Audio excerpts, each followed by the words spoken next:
오늘 또 우리 성부 하나님께서 이 말씀을 듣는 모든 자들에게 우리 성부 하나님의 은총과 성자 하나님의 은혜와 성령 하나님의 은사를 풍성하게 부어주셔서 오늘 또 증언되는 이 말씀이 잘 심겨지게 하시고 또 30배, 60배, 100배의 결실을 거둘 수 있도록 모든 자들에게 복을 베풀어 주시옵소서. 이 시간에도 모든 시정을 성삼위 하나님께 의탁하오며 우리 주 예수 그리스도 이름으로 기도 올려옵나이다. 아멘, 아멘, 아멘. 여러분 안녕하십니까? 한국말씀 사관학교입니다. 오늘은 사간생도 말씀무장 196회가 되겠습니다. 196회입니다.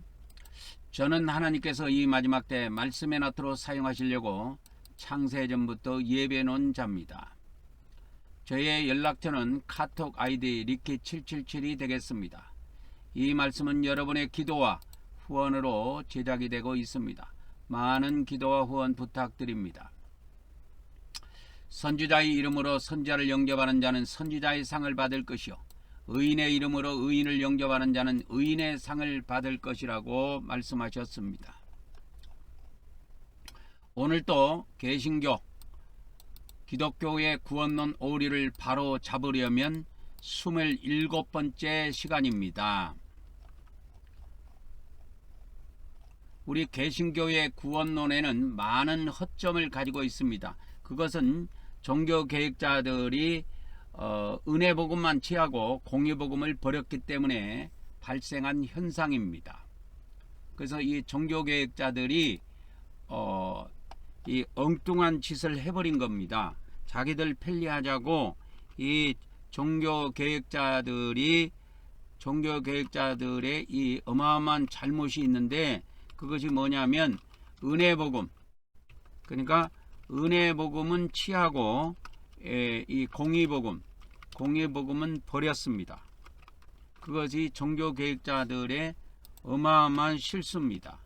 그러니까 은혜복음은 취했다. 그러니까 은혜복음은 수용을 했다 이 말이죠. 은혜복음은 수용을 하고 이 공의복음은 유기한 겁니다. 이제 버렸다는 것을 한자로 유기라고 하는데 버려버린 겁니다. 그것이 종교개혁자들의 대실수입니다. 이거를 인정하고 들어가야 우리 개신교의 구원론을 바로잡을 수가 있어요. 이걸 인정하지 않으면 그대로 자기 것만 고소하기 때문에 그건 발전이 없는 것이고, 발전이 없고 그냥 계속 그 자리에 머물러 있는 겁니다.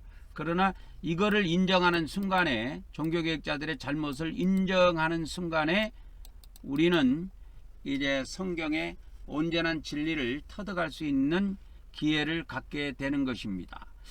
그래서 우리가 어저께도 이제 히브리서를 이렇게 봤는데 오늘 또 계속해서 추가적으로 보려고 합니다. 히브리서를 이렇게 정확하게 이해하려면 시대 구분이 돼야 돼요.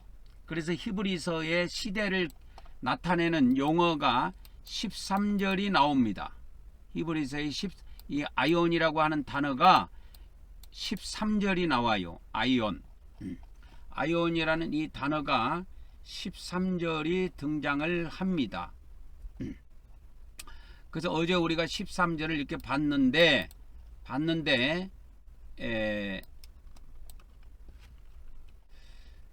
이 종교개혁자들의 잘못을 인정을 해야 우리가 이 비밀들을 알 수가 있습니다. 그러나 이 종교개혁자들이 이 시대를 몰랐기 때문에 그들의 잘못만이라고는 할 수가 없어요. 왜 그러냐면 하나님께서는 한 번에 이것을 다 알려주시는 것이 아니고 시대 이제 이렇게 세월이 가면서 이제 진리를 추가적으로 드러내시는 그러한 의도가 있기 때문에 그럴 수도 있습니다. 어찌됐든 간에 종교개혁을 할 당시에는 이 시대 구분을 몰랐습니다. 그래서 시대의 비밀을 몰랐다 이 말이요. 그러니까 종교개혁을 할 당시에는 시대의 비밀을 몰랐어요. 그래서 종교개혁이 끝난 뒤에 100년 뒤에 종교개혁 100년 뒤에 이 종교개혁이라고 하는 이 종교개혁 종교 계획 100년 뒤에 이 영어 킹제임스 성경이 나왔는데 이 킹제임스가 나올 때만 해도 시대의 비밀을 몰랐습니다. 그래서 이 아이온이라고 하는 이거를 킹제임스에서는 이 아이온이라고 하는 것을 2회 두 번만 이렇게 시대로 번역을 했습니다.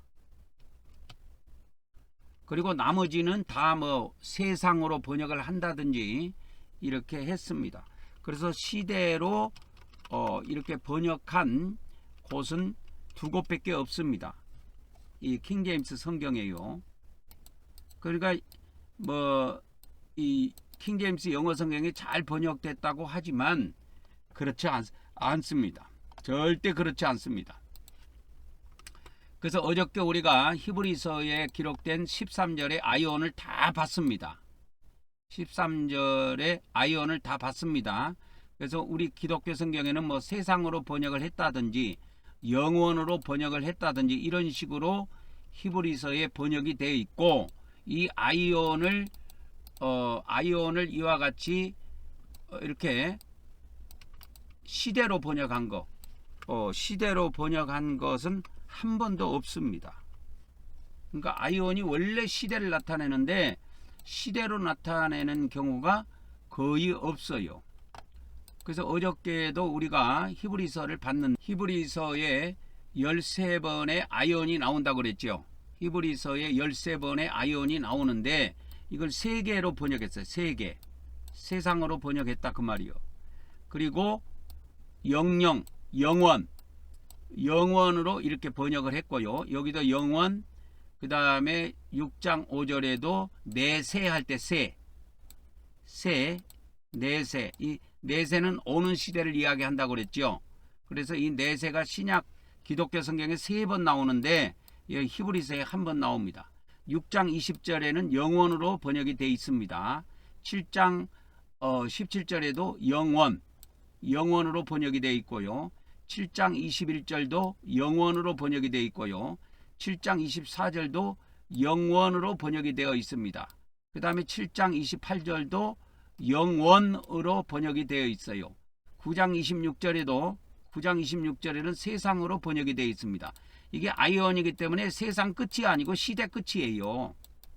그래서 죄를 없애하시려고 시대 끝에 오셨다, 이 말은 구약 시대 끝에 오셨다 그 말입니다. 그래서 시대를 정확하게 아셔야 돼요. 히브리서는 주로 구약 시대와 신약 시대를 비교해서 한 겁니다. 그래서 예수님께서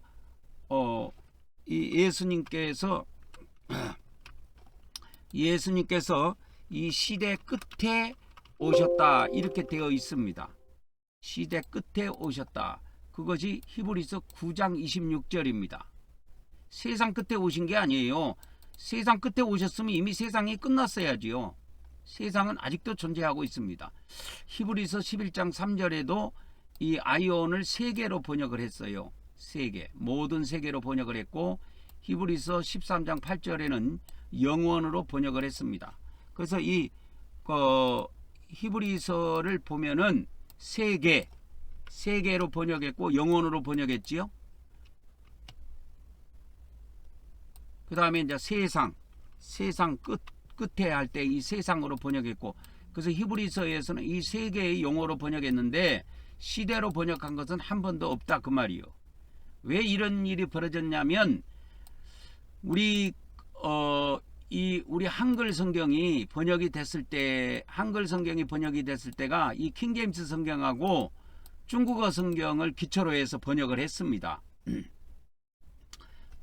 그러니까 이 킹제임스 성경이 만들어졌을 때 1611년도에 이게 출판이 됐는데 이때만 해도 이 아이온이 뭔지를 전혀 몰랐어요.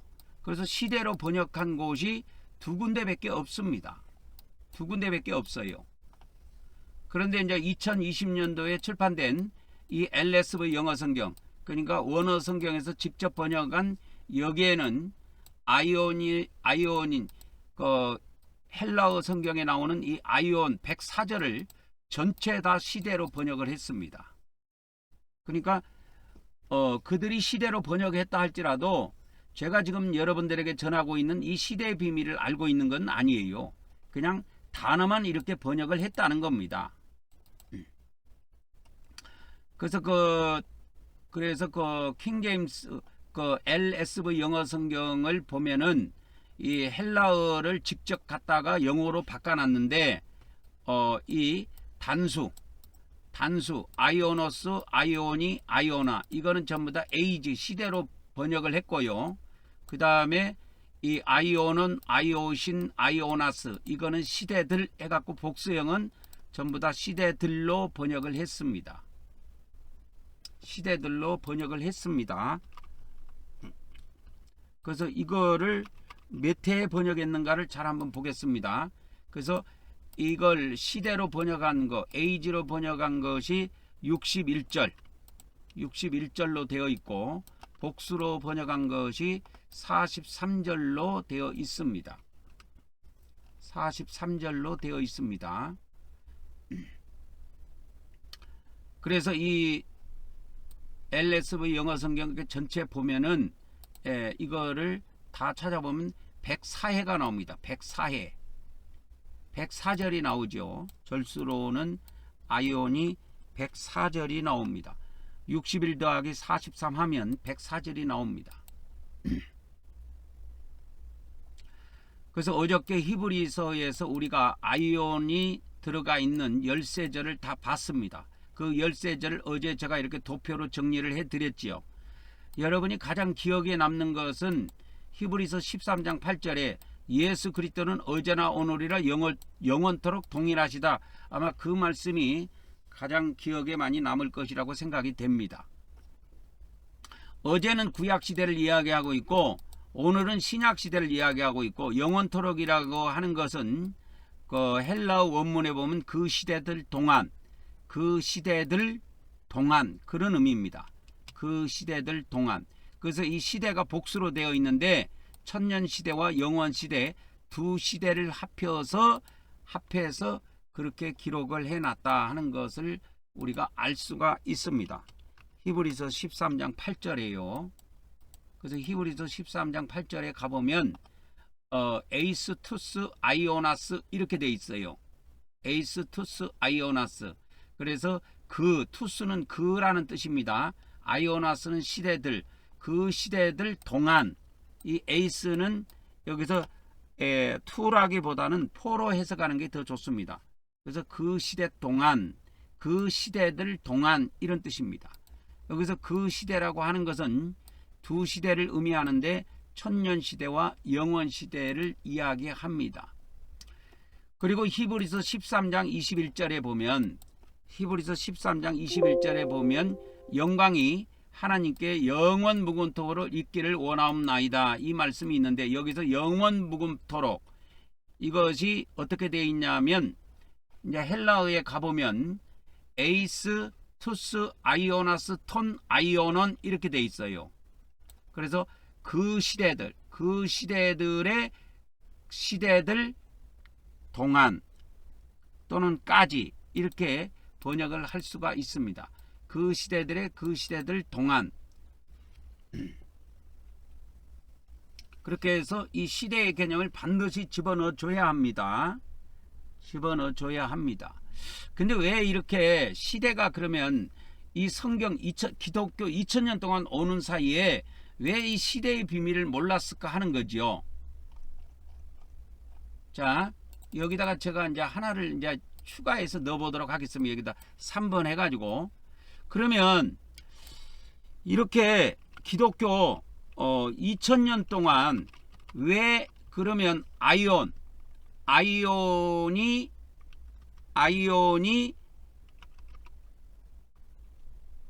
시대로 왜 번역되지 않았을까? 이런 의문을 가질 거예요. 이런 의문을 여러분들이 가질 겁니다. 왜 기독교 2000년 동안 왜 아이온이라고 하는 이 단어를 시대로 번역을 못했을까 하는 겁니다. 그거는 저는 천주교의 영향이 크다고 봅니다. 그것은 왜 그러냐면 이 천주교라고 하는 종교가 있죠. 천주교에서 1517년도에 이제 개신교가 탄생이 됩니다. 그러면 그 이전에는 천주교밖에 존재 안 해요. 그러니까 1517년 이전에는 어떻게 되냐면 이전에는 천주교와 정교 있죠. 정교. 동방정교라고 하는 정교만 존재를 했습니다. 특히 이제 이 개신교는 천주교에서 빠져나왔는데요. 이 천주교의 교리가 무천년이에요. 무천년 주의를 추종하고 있었어요. 천주교의 교리가. 그러니까 이 시대를 구분하는 것 중에서 중요한 것이 뭐냐면 구약 시대가 있고 신약 시대가 있고 천년 시대가 있는데 이 히브리서에서 영원 시대까지 포함해 갖고 네 시대를 증언하고 있는데 이 구약 시대, 신약 시대, 천년 시대, 영원 시대 이 네 시대가 히브리서에서 지금 증언이 되고 있는데 이 천년 시대가 없다고 하는 주의가 무천년주의예요. 그래서 이 천주교는 천주교의 종말론은 무천년설입니다, 여러분. 무천년설을 추종하고 있다니까. 그래서 이 시대에 대한 그래서 천년 왕국이 실제로 와가지고 천년 동안 주님이 통치하신다 이런 것을 없애버린 거야. 이거를 따르다 보니까 이 시대에 대한 구분이 무뎌져 버린 겁니다. 왜? 천년이 없다니까. 그래서 이 천주교의 종말론이 무천년설을 추종하고 따랐습니다. 이것이 언제부터냐면 그 어거스틴이라고 하는 어거스틴의 그 무천년설을 추종을 했습니다. 지금까지 바뀌지 않았어요. 그래서 이 어거스틴은 언제적 사람이냐면 서기 한 430년에 죽었는데요. 이 사람이 430년에 이 사람이 사망을 했습니다. 그러니까 사망하기 이전에 이 무천년설을 만들어 가지고 주장을 했는데 천주교가 그걸 다 받아들여 가지고 지금까지도 천주교는 무천년입니다. 그렇기 때문에 오늘날까지도 이 전 세계 기독교에서 2000년 동안 내려오면서 왜 이 신약 성경 헬라어의 아이온이라고 하는 이 단어를 왜 시대로 번역하지 않고 엉뚱하게 번역이 됐을까? 이거에 대해서 제가 이렇게 묵상을 하는데 하나님께서 주시는 답은 천주교에서 그 문제점을 가지고 있다고 알려주셨습니다. 그럼 천주교가 어떤 문제점을 가지고 있느냐? 천주교는 이 시대에 대해서 무감각해요. 시대에 대해서 무감각합니다. 그래서 여러분 지금 천주교의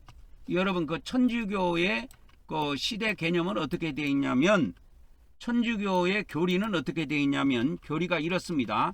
신약시대, 그러니까 신약시대가 끝나면 바로 영원시대가 온다고 믿는 종교예요. 천주교는 이렇습니다. 천주교가 뭐냐? 신약시대가 끝나면 천주교에서는 영원시대가 바로 온다고 믿는 거예요. 영원시대가 바로 온다고 믿는다니까, 천주교에서는. 그런데 제가 이렇게 지금 도표를 그려놨는데 그렇지 않다 그 말이요. 왜? 자 보세요. 천주교에서는 이 신약시대가 끝나면 영원시대가 바로 온다고 믿어요. 그렇기 때문에 이 시대에 대한 개념이 거의 없습니다. 그냥 죽으면 영원세계에 들어간다. 그런 거하고 비슷해요.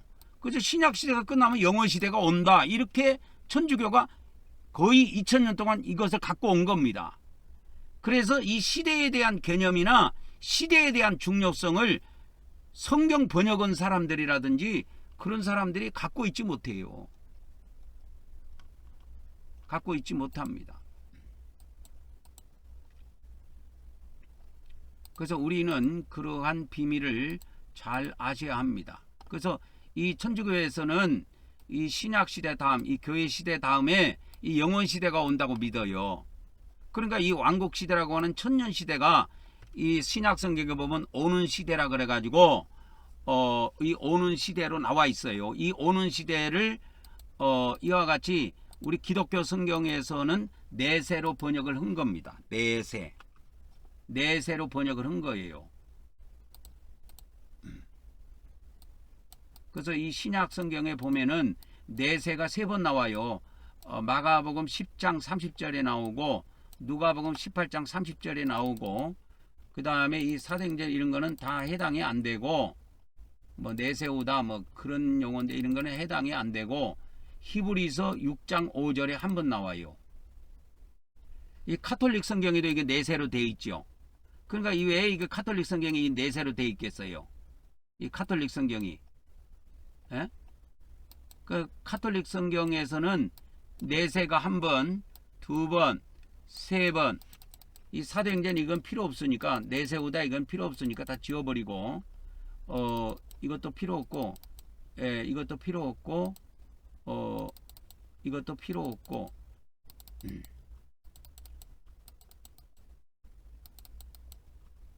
어디 그 에베소서 1장 21절 여기에도 내세로 돼 있지요. 그 다음에 히브리서 거기에는 또 내세 6장 5절은 또 내세로 해놓지 않았네. 카톨릭 성경에서는. 카톨릭 성경을 한번 보겠습니다. 앞으로 올 세상 이렇게 번역했네요. 이게 똑같은 원래 오는 시대 이런 뜻이에요. 원래 The coming age 오는 시대를 뜻하는 겁니다. 이게. 그래서 이거 앞으로 올 세상이 아니고 오는 시대를 이야기해요. 천년 시대를 이야기해요. 그러니까 이 천주교에서는 이 천년 시대를 믿지 않기 때문에 이거를 내세로 번역한 거예요. 내세. 그러니까 이 영향을 기독교도 그대로 받은 겁니다. 그래서 기독교 성경도 내세로 되어 있고, 그러니까 내세면 우리가 이 세상에서 죽어서 저 세상 가면은 내세가 오지 않아요. 그죠? 사후세계를 내세라고 그런단 말이야. 그러니까 그런 개념으로 번역을 해놔버린 거야. 왜? 천주교에서는 오는 시대를 믿지 않는다니까. 근데 헬라 원문에는 그게 오는 시대라는 뜻이에요. 히브리서 6장 5절 이걸 가보면 오는 시대 멜론토스 아이오노스 이렇게 되어 있습니다. 멜론토스 아이오노스. 그래서 아이오노스는 이게 시대고 멜론토스는 현재 분사예요. 그래서 영어로는 그냥 coming 이렇게 하면 됩니다. 그래서 오는 시대 이렇게 돼 있어요. 헬라 원문에는. 그러니까 이 오는 시대라고 하는 것이 원래 신약 성경에 이게 4번 나옵니다. 오는 시대가 4번, 5번 정도 나와요. 그래서 이거를 이거를 카톨릭 성경으로 보면은 이것이 이제 몇 번 나오는지 알 수가 있습니다. 그래서 카톨릭 성경의 마태복음 12장 32절 이것도 오는 시대고 이것도 오는 시대고 마가복음 10장 30절 누가복음 18장 30절 그 다음에 에베소서 1장 21절 여기도 오는 시대고요. 또 한 번이 있습니다. 누가복음 히브리서 6장 5절 어저께 제가 알려드렸던 그래서 이 오는 시대가 그래서 이 오는 시대가 헬라어에 5번 정도 등장을 합니다. 이렇게 이거 반드시 기억하셔야 돼요. 여러분이 마태복음 12장 32절 마가복음 10장 30절 누가복음 18장 30절 에베소서 1장 21절에도 오는 세상인 오는 시대가 나옵니다. 에베소서 1장 거기에도 이 시대와 오는 시대가 나와요. 거기에도. 그래서 이 멜론티 나오죠. 멜론티. 그래서 아이오니 토이 아이오니 투토이 그러면 이 시대 이런 뜻입니다. 그리고 카이 그리고 엔토이 멜론티 그러면 멜론티는 오는 이런 뜻이에요. 오는 그래가지고 아이오니 그래서 헬라어나 영어는 같은 단어가 쓰이면 뒤에는 생략이에요. 무조건. 그래서 아이오니가 안 온 상태입니다. 그래서 이 시대 오는 시대가 여기 에베소서 1장 21절에도 나와요.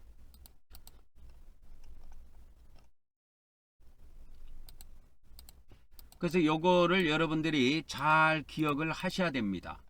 그래서 이런 것이 오는 시대, 그러니까 신약 시대가 끝나면 신약 시대가 끝나면 천주교는 바로 영원 시대가 온다고 믿는 종교예요. 그러면 성경은 어떻느냐? 성경은 그렇지 않습니다. 성경은 어떻느냐? 헬라어 원문입니다. 헬라어 원문은 신약 시대가 끝나면 무슨 시대가 오느냐? 오는 시대가 온다니까. 오는 시대. 신약 시대 다음에는 오는 시대예요. 그래서 이 오는 시대, 그래서 이 시대와 오는 시대가 이와 같이 나옵니다. 4번이 나옵니다. 신약 성경에 4번. 이 시대와 오는 시대가 신약 성경에 4번 나옵니다. 마태복음 12장 32절, 마가복음 10장 30절, 누가복음 18장 30절, 아까 보여드렸던 에베소서 1장 21절. 히브리서 그러면 6장 5절은 뭐냐면 이게 내세로 번역이 되어 있는데 이게 오는 시대라니까. 헬라어로는 이 오는 시대는 천년 시대를 이야기해요. 근데 이것을 천주교가 이거를 안 믿은 거야.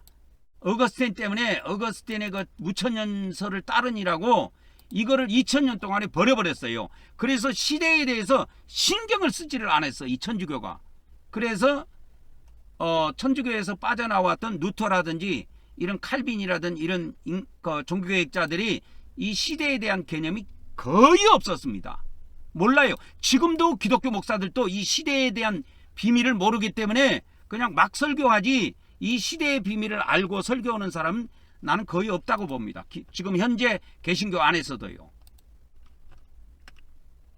그래서 이 내세라고 하는 것이 마가복음 10장 30절에도 내세로 번역이 됐고 누가복음 18장 30절에도 이게 내세로 번역이 돼 있는데 이게 전부 다 오는 시대를 지칭하는 겁니다. 오는 시대를 지칭하는 거예요. 이것이 오는 시대. 그리고 히브리서 6장 5절에도 이 내세가 나오는데 오는 시대다. 헬라어 원문 그대로 번역해 드리면 오는 시대를 이야기합니다. 오는 시대는 천년 시대예요. 천년 시대입니다. 이 오는 시대라고 하는 것은 이 천년 왕국 시대예요. 근데 천주교가 이것을 안 믿는다니까. 그래서 천주교의 교리 안에는 이게 없어. 그렇게 신약 시대가 끝나면 바로 영원 시대, 천국 시대가 도래해요. 천주교의 교리는 다 그렇게 돼 있습니다. 구원론도 그렇게 돼 있고 종말론도 그렇게 돼 있고 다 그렇게 돼 있어요. 그래서 엉망입니다. 그러니까 그 천주교에서 빠져나왔던 이 개신교도 시대에 대해서는 아무것도 몰라요. 엉망이라고 보면 됩니다. 몰라요. 모른다니까. 근데 시대의 비밀을 모르기 때문에 이 지옥이라는 것도 이 예수님이 말씀하실 때는 마태복음 12장 32절에 여기 나오죠. 마태복음 12장 32절에 성령을 해방하게 되면 성령 해방죄의 죄는 이 시대와 오는 시대 두 시대 동안의 사함을 못 받는다고 했어요. 사함을 못 받는다는 말은 지옥에 들어가서 두 시대 동안에 고난당해야 될 것을 이야기하신 거예요. 두 시대. 그래서 이 신약 시대와 왕국 시대, 이 지옥의 이 신약 시대에 태어난 사람들은 저 세상 지옥에 들어가게 되면 이 시대와 오는 시대라고 하는 두 시대 동안에 지옥에서 고난당하게 돼요. 그러나 요한복음을 통해서 우리에게 마지막 날에 부활을 약속하셨기 때문에 마지막 날에는 지옥에 있든 천국에 있든 상관이 없이 마지막 날에는 다 부활해서 이 천국에서 영생을 합니다. 그래서 이 천국은 영원히 존재해요. 그러나 지구와 이 우주라고 하는 이 코스모스는 영원히 존재한 것이 아니에요. 창조했을 때부터 존재하게 된 겁니다. 창조. 그래서 창세 전이 있고 창세 후가 있는 거야.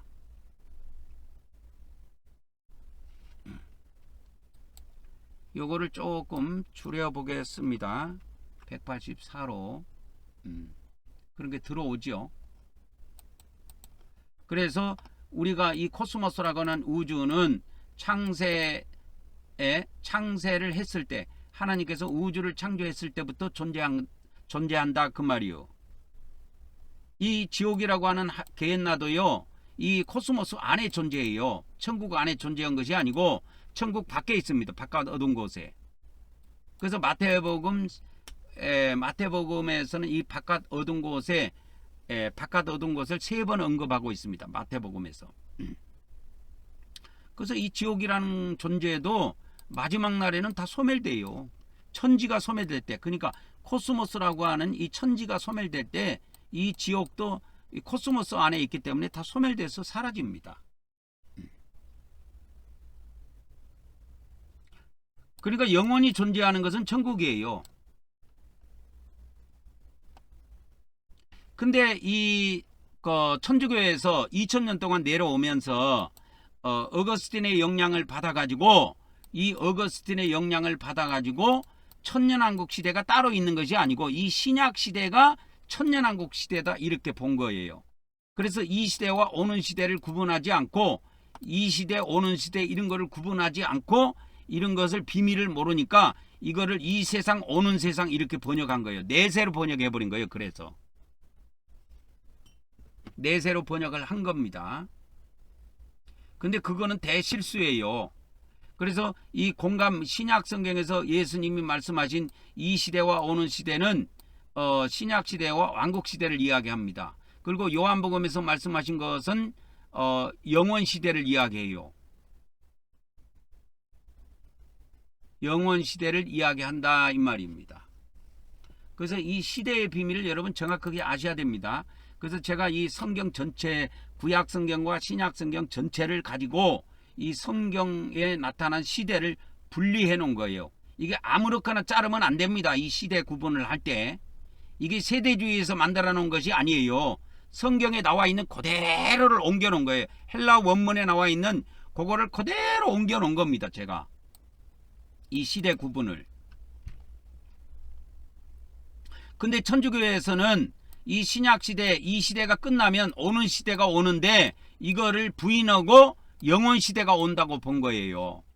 그래서 이 천주교의 영향 때문에 천주교의 영향 때문에 이 신약 성경을 통해서 시대의 비밀을 몰랐던 겁니다. 그래서 이제 여섯 번째를 해드릴게요. 그래서 천주교의 그 영향으로 인해 기독교가 시대에 뭘 몰랐다? 비밀을 몰랐다 이거예요. 왜? 천주교는 시대에 대해서 무지합니다. 엄청나게 무지합니다. 그들을 비난하는 것이 아니에요. 무지하기 때문에 무지한다고 하는 거예요. 이걸 팩트를 이야기하는 겁니다. 어떤 천주교를 비난하려고 하는 것이 아니에요.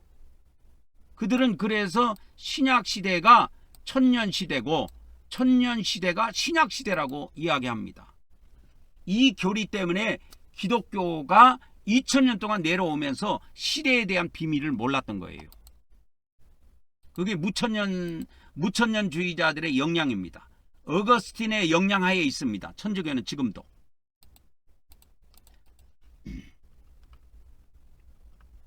그래서 천주교의 영향으로 인해 가지고 이 기독교가 아직도 시대의 비밀을 모르고 있다 이 말이에요. 이 시대, 아이온이라고 하는 이 시대를 몰라요. 지금 신학교 나온 사람들도 모릅니다. 이 시대를. 그래서 지금부터는 히브리서에 나타난 두 시대의 공통점에 대해서 말씀을 해드리겠습니다. 히브리서는 이 구약 시대하고 신약 시대를 비교하는 대목이 많아요. 히브리서에서는. 그것을 제가 이 공통점, 차이점을 분리를 해가지고 그렇게 알려드리도록 하겠습니다. 그래서 첫 번째 나오는 내용이 뭐냐면 히브리서 1장 1절에서 2절입니다. 여기에 보면은 뭐가 나오느냐, 여기에 이제 히브리서 시작하면서 이 시대의 비밀을 이야기합니다. 그러니까 옛적이라고 하는 것은 옛날을 말합니다. 옛날을 말해요. 어제를 말해요. 어제가 뭐냐? 그게 구약시대예요. 그러면 모든 날 마지막에 이 마지막 날이 이제 구약시대 마지막 날을 이야기하는데, 구약시대 마지막 때에 예수님이 오셔가지고 아들을 통해 하나님께서 아들을 보내셔갖고 아들을 통해서 말씀을 하신 겁니다. 근데 옛날 구약 시대에는 선지자를 통해서 말씀하셨다는 거예요. 그래서 우리는 지금 선지자들이 전한 구약 시대 말씀을 갖고 있는 게 아니고 예수님이 구약 시대 마지막 때 오셔가지고 아들을 통해서 증언해 주신 그 말씀을 우리가 믿고 따르는 겁니다. 이거를 그래서 신약 시대라 그래요. 그래서 하나님께서는 선지자를 통해서도 말씀하셨고 아들을 통해서도 말씀하셨다는 거예요. 그것이 고스란히 기록된 것이 이 선지자를 통해서 기록된 것이 구약 성경이에요. 이게 구약 성경입니다. 그래서 선지자들을 통해서 말씀하신 것이 구약 성경이에요. 그리고 아들을 통해서 말씀하신 것이 신약 성경에 기록이 되어 있습니다. 그 다음에 이제 두 번째로 갑니다. 그래서 하나님께서는 아들을 통해서 말씀하시든지 선지자를 통해서 말씀하시든지 하나님께서는 구약 시대에도 말씀해 오셨고 신약 시대에도 말씀하셨다는 거예요. 그러니까 하나님은 하나님의 백성들에게 항상 말씀하시고 계시하신다라는 것을 아셔야 합니다. 두 번째 보도록 하겠습니다. 구약 시대와 신약 시대에 공통점이 있습니다. 지금은 공통점, 차이점을 말씀드리는 것이 아니고 공통점을 여러분들에게 말씀을 드리는 거예요. 이 구약 시대에도 제사장 제도가 있었고 신약 시대에도 제사장 제도가 있습니다. 그래서 히브리서 5장 1절에 보면은 제사장마다 사람 가운데서 택한 자이므로 하나님께 속한 일에 사람을 위하여 예물과 속지 않은 제사를 드리게 하나니 해가지고 이와 같이 대제사장을 선택한 겁니다. 그래서 이 대제사장이라고 하는 제도가 구약 성경에도 있었고 신약 성경에도 있다 이 말이요. 그래서 이 하나님과 사람 사이를 중재하는 대제사장이 존재했다. 그것을 이 히브리서에서 강조합니다. 그러면 구약 시대에도 대제사장이 있었고 신약 시대에도 대제사장이 있는데 어떤 차이가 있느냐? 신약 시대에는 쉽게 말하자면 아들을 직접 대제사장으로 삼으셨다 이거예요. 예수님을. 그리고 구약 시대에는 아론의 그 후손들이 있죠. 아론부터 시작해서 아론의 후손들, 그들을 대제사장으로 쓰신 겁니다. 대제사장으로 쓰신다 이 말이요. 그래서 이제 히브리서 7장에 보면은 또 제가 복잡하게 이 내용이 나옵니다. 그래서 히브리서 7장의 내용은 히브리서 7장의 내용은 뭐 어떤 것이 나오냐면 그 대제사장에 대한 내용이 나옵니다. 그래서 대제사장의 그러니까 두 종류의 대제사장 하면 되겠네요. 대제사장. 그래서 두 종류가 어떤 종류가 있느냐? 그러니까 레위 계통. 그러니까 레위 계통의 대제사장이 있고 그다음에 멜기세덱. 멜기세덱의 대제사장이 있다. 그것을 이제 이야기하는 겁니다. 그래서 히브리서 7장에서도 대제사장직에 대한 것을 이야기하고 있습니다. 대제사장직에 대한 것을 이야기하고 있는데 두 종류의 대제사장직이 있다. 그러면서 이제 그 멜기세덱의 대제사장직, 그러니까 예수 그리스도, 예수님의 대제사장의 우월성에 대해서 이렇게 쭉 설명을 합니다. 그거는 이제 차이점에 들어가기 때문에 그거는 차이에 있어서 제가 이제 나중에 좀 이따 설명을 해드리도록 하겠습니다. 어찌됐든 간에 히브리서에서 구약 시대든 신약 시대든, 이 신약 시대는 교회 시대를 말합니다. 구약 시대든 신약 시대든 제사장 제도가 존재한다는 거예요. 그러니까 여기서 대제사장, 쉽게 말하자면 대제사장 직을 이야기하는 겁니다. 대제사장직을 이야기하는 겁니다. 그래서 히브리서 7장에서는 이와 같이 대제사장이 네이 계통의 대제사장이 있고, 이 네이 계통이라는 것은 아론의 후손들을 이야기하는 겁니다. 그래서 아론 계통을 이야기하는 제사장이 대제사장이 있고, 멜기세덱의 계통을 따르는 대제사장이 있는데, 그러면서 아브라함과 멜기세덱을 이야기합니다. 그래서 멜기세덱이라는 평화의 왕이 있는데, 아브라함이 11조를 멜기세덱에게 바쳤다. 그리고 축복을 받았다. 근데 아브라함의 그 후손 아론이 누구냐? 레이가 누구냐? 아브라함의 후손이라는 그 이야기입니다. 그래서 이 히브리서에서는 이와 같이 두 제사장직에 대한 설명을 하고 있는 것입니다. 그 다음에 이제 세 번째 보도록 하겠습니다. 히브리서에서의, 그러니까 구약시대든 신약시대든 이 두 시대에 공통점이 있는데, 제사함을 위해서는 핏부림이 있어야 된다는 것을 알려주고 있어요. 히브리서 9장 22절입니다. 히브리서 9장 22절에 보면 율법을 21절부터 볼까요? 21절, 22절 이렇게 보면은 구약에 이와 같이 구약의 모든 것을 거룩하게 하기 위해서는 이와 같이 피를 뿌렸다 이렇게 이야기합니다. 피를 뿌렸다는 거예요. 이와 같이 구약에 장막에도 뿌리고 섬기는 일에 쓰는 모든 그릇에도 뿌리고, 그래서 구약의 율법을 따라 거의 모든 물건이 피로서 정결하게 되나니, 여기서 피 흘림이라고 되어 있는데 피 뿌림입니다. 피 뿌림이 없으면 사함이 없다 이 말이에요. 왜? 여기서 피를 뿌렸다고 이야기했잖아요. 21절에. 그래서 이걸 피 뿌림으로 번역한 것이 가장 좋습니다. 우리 기독교 성경에는 이걸 피 흘림이라고 번역했는데, 피를 뿌려야 사함을 받아요.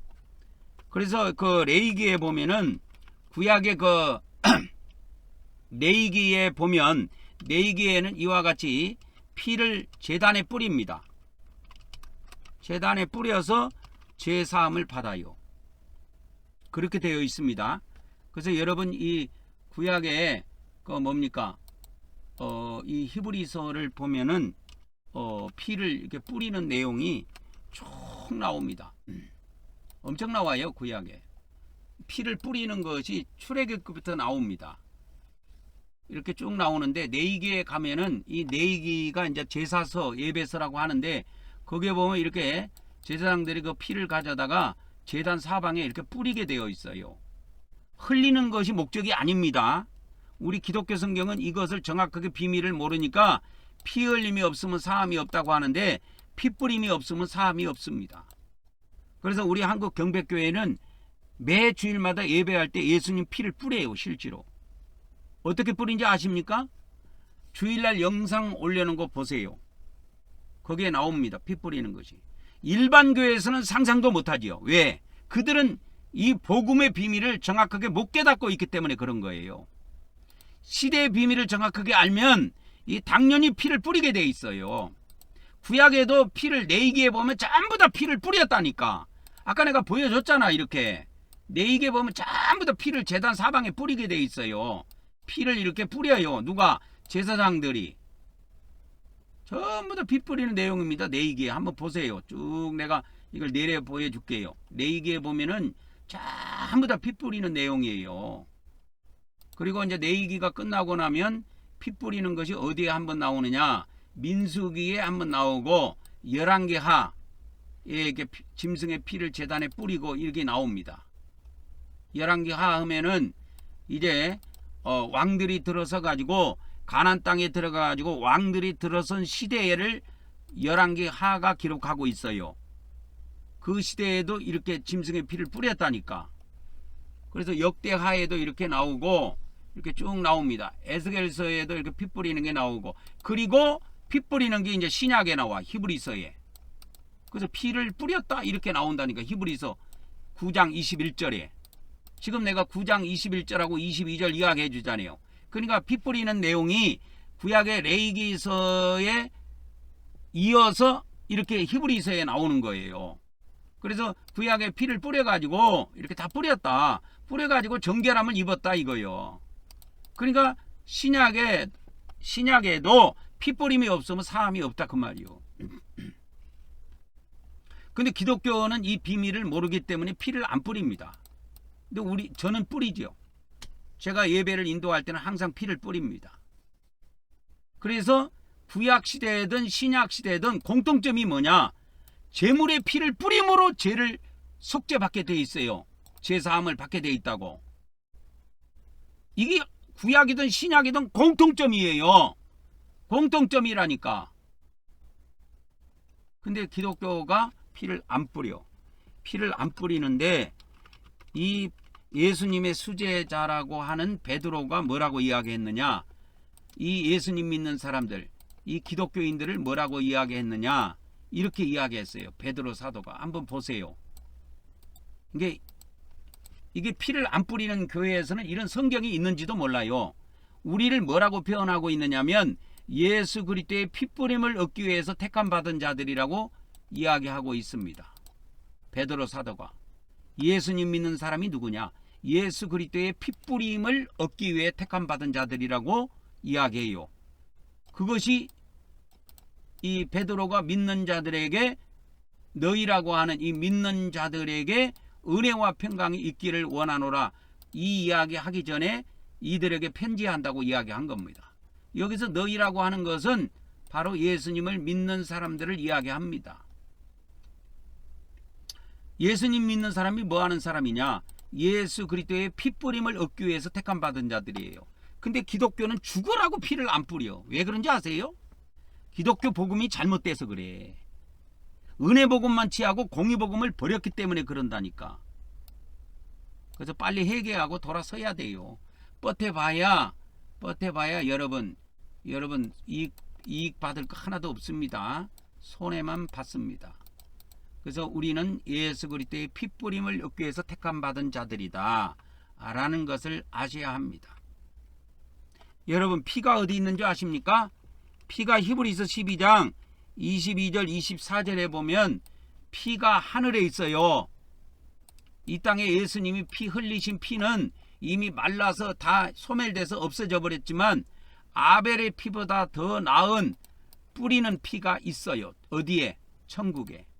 거기에 하나님의 도성도 있고, 만민의 심판자이신 하나님도 거기 계시고, 이미 죽어서 천국에 들어간 의인의 영들도 있고, 새 언약의 중보자이신 예수님도 그 천국에 계십니다. 근데 그것만 있는 게 아니야. 아벨의 피보다도 더 좋은 뿌리는 피가 있다니까.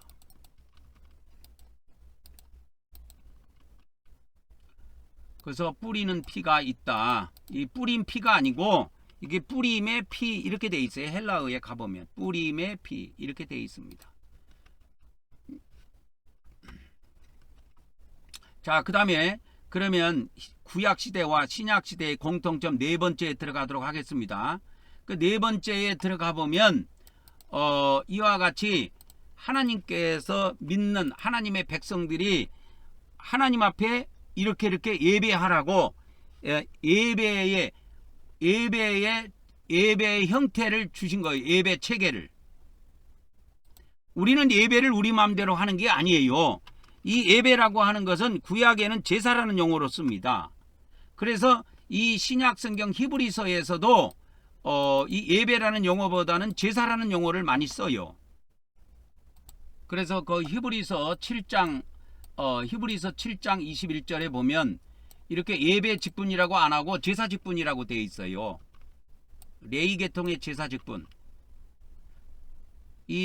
그래서 이 제사 직분으로 되어 있습니다. 제사 직분. 제사 직분으로 되어 있어요. 예배 직분이 아니고 제사 직분으로 되어 있다니까. 히브리서에서는 히브리서 7장 11절, 7장 11절, 12절 이렇게 되어 있습니다. 그래서 예배 직분이에요. 그래서 예배 이 제사직을 행하는 사람들이 대제사장 있고 제사장이 있어요. 근데 이 제사를 행할 때 우리 마음대로 행하지 못합니다. 하나님께서 구약에 보면 이렇게 성막에서 제사를 행하도록 하셨다 이 말이요. 아무 데서나 제사를 행하지 못하게 돼 있어요. 성막에서 이렇게 이게 이제 가나안 땅에 들어가면 성막이 성전으로 바뀌게 되는데 성전에서 이렇게 제사를 행하도록 되어 있습니다. 그래서 이 제사법은 다 정해져 있어요. 제사의 법이 다 정해 주셨다 그 말이야. 하나님께서 다 정해 주신 겁니다. 제사법을. 그래서 제사는 우리 마음대로 하는 게 아니에요. 그래서 이 신약에 우리가 예배라고 하는 것은 구약의 제사를 의미하는데 그 제사의 근본 목적은 어디에 있냐면 제사함을 받는 데 있다 이 말이요. 제사의 근본 목적은 제사함을 받는 데 있다 이거예요. 제사의 근본 목적. 하나님께 이거 예물을 드리는 것도 이 제사가 그런 목적이 포함이 되어 있지만 하나님께서는 이 피뿌림을 통해서 제사함을 받도록 하신 거예요. 제사함을 받도록 하시는데 목적이 있다 이 말이요. 그래서 구약에 이렇게 전부 다 제사장이라고 해놓은 거예요. 제사장이라고 하는 겁니다. 전부 다 제사장. 그래서 이 히브리서는 그래서 제사장에 대해서 이야기를 하는 거예요. 이 제사장 직분에 대해서, 대제사장에 대해서 히브리서 7장에서 이제 멜기세덱을 따르는 대제사장, 그것을 이야기를 쭉 하고 있습니다. 8장에도 대제사장이 쭉 나와요. 대제사장. 그래서 9장에도 대제사장의 이야기가 쭉 나오고요. 그러나 이 히브리서 구약시대에 드렸던 이렇게 이런 예물과 제사는 그 섬기는 자들을 온전하게 할 수 없었다는 겁니다. 양심상 온전하게 할 수 없었어요. 그래서 이 신약 시대를 만드시고 예물과 제사 드리는 법을 바꿔 주신 겁니다. 예물과 제사 드리는 법을 이제는 변경하셨다 이 말이요. 그래서 신약에는 그래서 우리 한국 경배교회에서는 주일날 우리는 성막 예배를 드립니다. 구약에 하나님께서 모세에게 주셨던 이 성막에서 제사 드리는 그 법을 그대로 갖고 우리는 예배를 해요. 그러니까 그대로 하는 것이 아니고 신약적인 해석을 따라서 합니다. 신약적인 해석을 따라서 우리는 예배를 합니다. 이렇게 하는 교회가 전 세계에서 드물 겁니다. 아마 눈을 씻고 찾아봐도 찾기 힘들 겁니다, 여러분. 그래서 이 구약에 구약 시대가 있고 신약 시대가 있는데 이 히브리서에서는 뭘 하고 있느냐? 이렇게 구약 시대에도 대제사장이 있었고 신약 시대에도 대제사장이 있다. 그러니까 구약 시대에는 구약 시대에 따르는 성막이 있고 성소가 있다 이 말이요. 그렇죠? 그래서 이 구약 시대에도 보면은 성막이라고 하는 성전이 있어요. 거기서 뭘 했냐? 거기서 제사를 한 겁니다. 거기서 제사를 한 거예요. 그러면 신약 시대는 이 땅에 있는 대제사장이 땅에 있는 성소에서 제사를 드린 것이 아니고 하늘 성소에 들어가셨다고 이야기합니다. 대제사장이 직접 예수님이 부활 승천하셔 갖고 하늘 성소에 들어가셨다 이 말이요.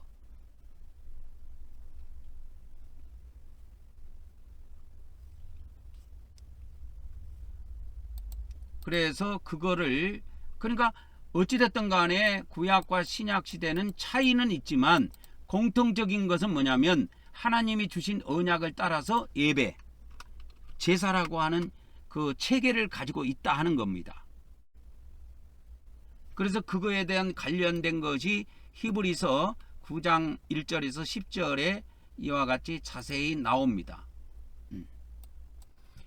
그래서 이제 이 구약 시대와 신약 시대의 그 예배, 제사의 체계에 대한 것을 자세히 이야기해 주고 있는 것이 히브리서 9장 1절에서 10절인데, 옛 언약에서도 제사 규례하고 이 예배라고 하는 것이 제사입니다. 제사 규례하고 성전이 있었다 이 말입니다. 근데 이 성전은 하늘에 있는 것이 아니고 지상에 있는 것이다 그 말입니다. 그리고 이제 2절에서 5절까지 보면 이제 성소와 지성소에 대해서 이야기합니다. 성소는 바깥에 있는 거고 지성소는 안에 있는 것, 둘째 장막에 있는 것이다 이렇게 이야기합니다. 그래서 첫째 장막에 있는 것은 성소고 둘째 장막에 있는 것이 지성소다. 그래서 이것은 이제 구약에 보면 외소, 내소 그렇게 이야기합니다. 외소와 내소 이렇게 부릅니다. 근데 이 구약의 제사라고 하는 것은, 성소의 제사라고 하는 것은 대제사장들이 1년에 한 번씩 들어간다. 이 지성소에는. 그래서 1년에 한 번씩 들어간다. 그리고 구약에서는 아직 하나님께 직접 나가는 하늘 참성소로 들어가는 길이 열리지 않았다 이 말입니다. 구약 시대에는. 그래서 구약 제사, 구약 예배에는 한계가 있다 이 말이요. 그래서 외적인 규례, 그래서 음식을 먹고 음료를 마시고 그 다음에 몸을 씻는 것을 통해서 정결함을 얻었다 하면은 이 양심은 깨끗하게 하지 못했다는 거예요. 내적인 것은 깨끗하게 하지 못했고 외적인 주로 규례를 가지고 있다. 그래서 신약이 올 때까지 잠정적으로 하나님께서 2000년 동안 이끌어 가신 제도다 그 말이요. 그걸 이야기하고 있습니다. 그래서 이 구약 시대와 신약 시대에는 이게 차이점도 있지만 공통점이 있는 것이 뭐냐면, 반드시 제사라고 하는 이 예배는 언약을 따라서 해야 된다는 거예요. 언약. 그래서 우리는 예배할 때 우리는 주보로 만들어서 뭐 하지 않습니다. 구약의 예수님 하나님께서 모세에게 주셨던 그 성막의 법을 신학적인 해석을 해서 우리는 성막 예배를 드립니다. 자, 히브리서의 이제 구약 시대와 신약 시대 이 두 시대의 공통점 5번째를 보도록 하겠습니다. 그래서 이 공통점이 뭐냐면, 구약 시대의 이 두 시대가 나옵니다. 그래서 이 구약 성경 두 시대가 나와요. 히브리서에 보면은 구약 시대가 있고 구약 시대 앞에 양심 시대가 있어요. 이 양심 시대는 아담으로부터 아브라함까지를 이야기합니다. 이게 2000년간 진행이 됐어요. 그래서 아브라함부터 예수님까지가 2000년간 진행이 됐고, 이게 다 지나간 시대입니다. 근데 히브리서에 이 두 시대를 다 언급하고 있어요. 히브리서 11장에서. 그래서 히브리서 11장까지 보면은, 그래서 이 히브리서에 등장하는 시대는 5시대입니다. 양심시대, 구약시대, 신약시대, 왕국시대, 영원시대까지 해가지고 히브리서에 총 등장하는 시대는 어저께 제가 4시대로 알려드렸는데, 히브리서 11장에 오면은 이와 같이 아벨은 이렇게 믿음으로 하나님께 이렇게 제사를 드렸다. 그래서 믿음으로 하나님께 제사를 드려가지고 하나님이 연락해 주셨고, 가인의 예배는 받지 않았다. 이런 내용들이 히브리서에 등장을 합니다. 그게 히브리서 11장이에요. 그래서 이제 아벨의 이야기부터 나옵니다. 이렇게 믿음으로 아벨은 가인보다 더 나은 제사를 하나님께 드림으로 의로운 자라. 그래서 우리가 하나님께 제사 드릴 때, 이 제사가 신약에는 지금 예배예요. 예배를 드릴 때 올바른 믿음을 가지고 올바르게 드려야 하나님께서 이렇게 받으신다니까. 그래서 의로운 자, 의인이라는 증거를 갖게 되는 거예요. 이 예배를 통해서. 그래서 에녹 이야기도 나오고 이게 나옵니다.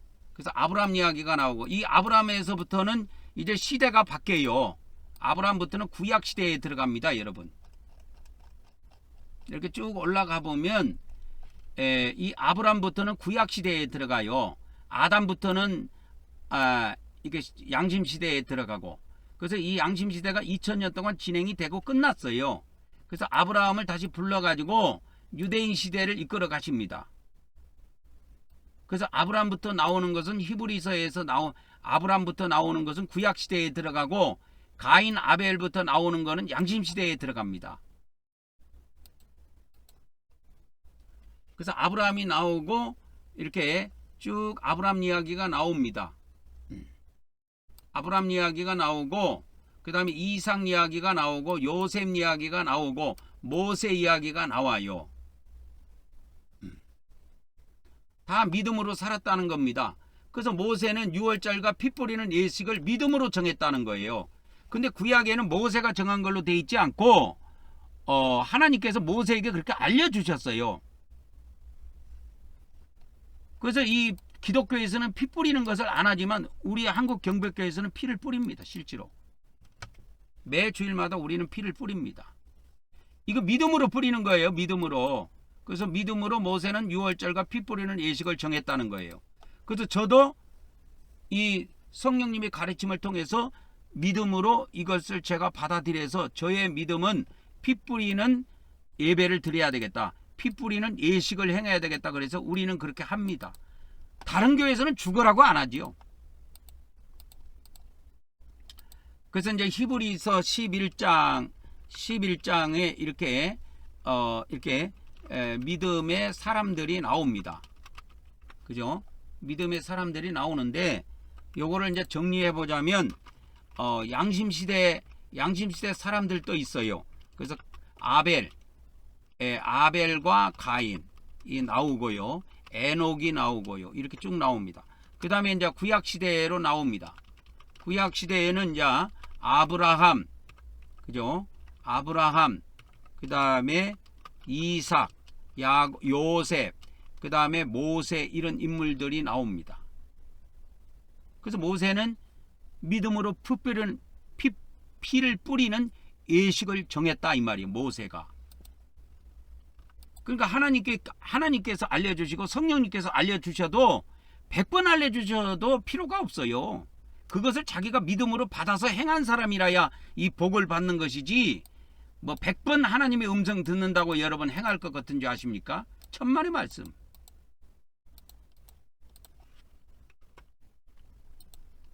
한 번만 듣고도, 한 번만 하나님의 말씀을 듣고도, 한 번만 성령님의 말씀을 듣고도 행하는 사람이 있는가 하면, 성령님의 음성을 100번을 듣고도 안 행하는 인간들이 있어. 그건 죽일 놈들이지 뭐. 그래서 이제 이와 같이 우리가 오늘 이 시간에는 구약시대와 신약시대, 그러니까 오늘 우리가 구약시대, 이렇게 구약시대와 신약시대, 이렇게 두 시대의 공통점에 대해서 살펴봤습니다.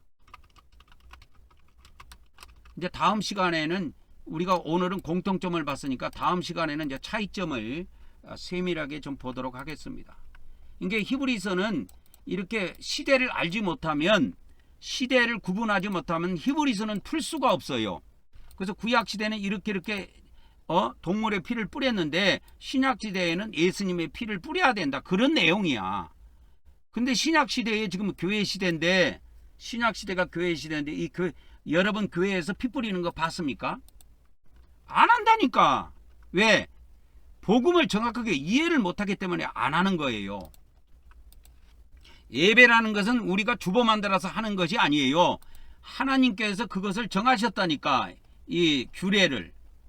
여 위에 올라가면 구약 시대에도 이 언약을 주셨다니까, 이 예배를 이렇게 하라고, 제사를 이렇게 하라고 언약을 주신 거예요. 신약 시대에도 언약을 따라서 그래서 예배를 해야 돼. 그러면 어떻게 나옵니까? 구약을 신약으로 해석하면 답이 나온다니까.